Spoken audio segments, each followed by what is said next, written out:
Have you ever been in a situation where you're having a conversation with somebody that it just seems like you're going around in circles? Like it doesn't matter how valid your point of view might be, that you're just never going to see eye to eye?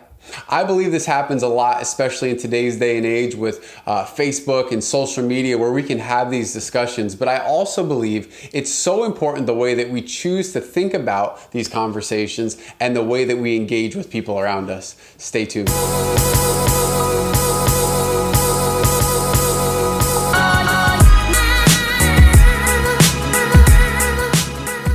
Hello and welcome to another episode of the Preconceived Podcast. On this episode, I want to look at some of the ways that we have discussions with people around us, especially when we don't agree.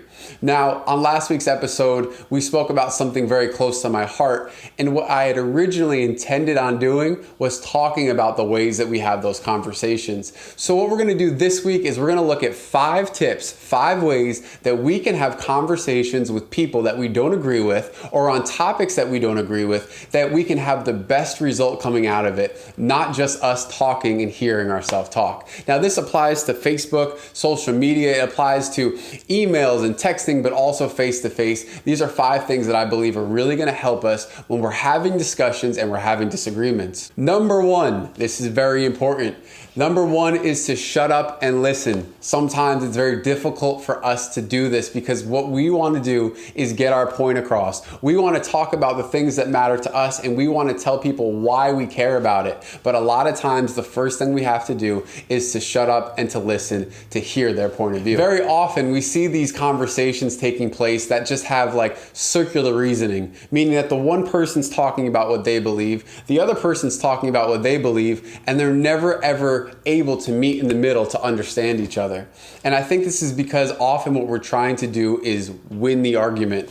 But is there really ever any winner in an argument when both sides walking away thinking exactly what they thought in the first place? No, I believe that we need to be willing to listen to what the other person is saying. The second thing that we need to do is we need to be willing to look at the situation from their point of view. Because honestly, how often do we actually stop and listen? I mean, in general, how often do we stop and listen? But specifically in those arguments that I'm talking about, when you don't agree with somebody, it's very easy to be formulating your next opinion, your next statement, instead of listening to where they're coming from. I believe that if we would take the time to listen and hear what they're saying, and to take the time to see why maybe they feel the way that they feel, that we'd actually be able to have a discussion. We'd actually be able to talk about things that really matter. I believe this is so important that we need to listen to what they're saying and to put ourselves in their position. Because if we do that, then we're really actually looking for a solution instead of just hearing ourselves talk. Number 3, I think we need to be willing to make a friend instead of an enemy. Now, I understand that a lot of times these conversations can happen with friends and with family. But in these situations, a lot of times what happens is that people tend to start to get emotionally involved in them, and they even lash out and call each other names or insult each other's intelligence. And I think this happens quite often, or at least there's a tendency to want to do that, to think, why do you think that? That's ridiculous. That doesn't even make sense to me.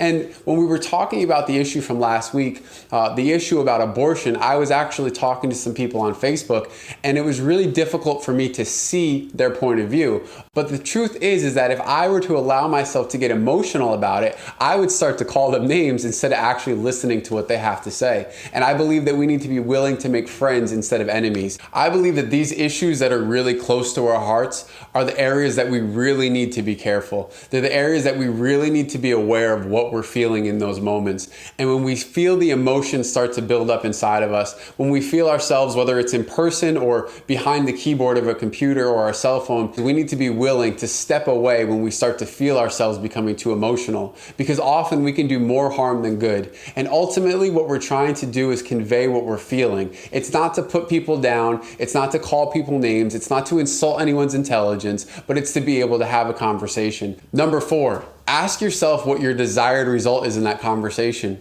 Is your desire to only hear yourself speak? Is your desire to get your point across? Or is your desire to be able to have a conversation, to build a relationship instead of tearing it down? And if it's something so important to you, don't you want other people to be listening to what you have to say instead of walking away thinking, wow, that person's a jerk? I think it's so important that we are willing to look at a situation, to step back and to say, what's my desired result in this situation? Is it to help somebody or is it to make myself feel better? Because in these situations, I think we have two actual results that we can get. Number one, we can feel better that we got it out of our system, that we got it off our chest.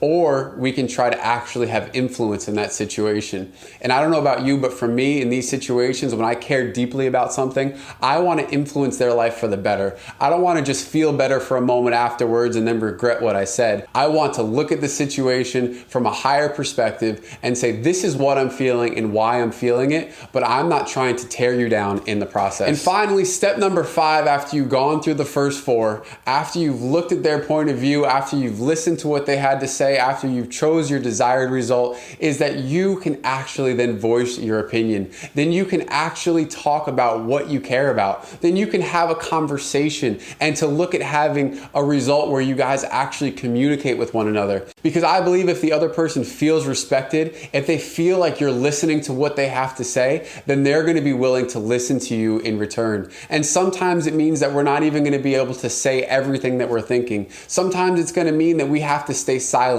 But ultimately, in the end, if we're looking for their best interest, if we're looking for them to feel respected and to feel valued, if we're actually trying to have an influence on their lives, to be able to change maybe the way that they're thinking if they need to, then we need to be willing to listen to them, to relate to them, and then to voice our opinions. It's so important that we take the time to actually hear them out first and then talk about what we're talking about. The thing is that we don't always have to be right.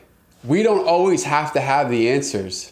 Maybe we are the ones, though, that are meant to set the example for people around us. Remember, someone's always listening, even if it's the NSA, but somebody's always listening to what we're saying. So maybe we need to be the best influence on people around us. Maybe we need to set an example for government. Maybe we need to set examples for the politicians, that we can have conversations even when we don't agree, because we're looking to have the best result, because we're looking out for one another instead of just our own interests. Wouldn't that be crazy if we were the ones being the better influence? I think it's so important for us to remember this. We don't always have to be right. We don't always have to have all the answers, but we do always have to respect and act out of love. Because I believe that when we're willing to do these things, that even if we don't ever get our point across, that God can still use our actions, that He can use what we're not saying even to be able to impact somebody's life, that they can look at us and see, wow, look how they handled themselves. Look at the way that they dealt with this situation.